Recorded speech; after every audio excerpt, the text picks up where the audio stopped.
يا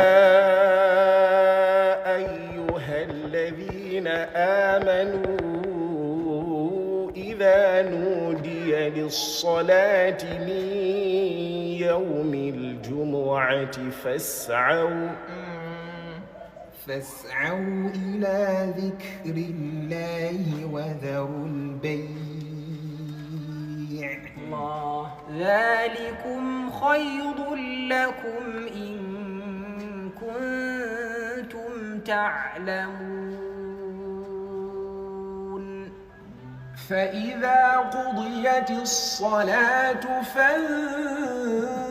فانتشروا في الأرض وابتغوا من فضل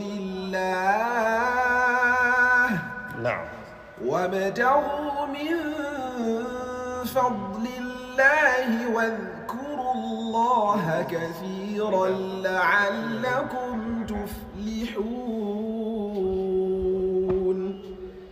وإذا رأوا تجارة أو لهوا انفضوا إليها وتركوك قائما قل ما عند الله خير من اللهو ومن التجارة والله خير الرازقين.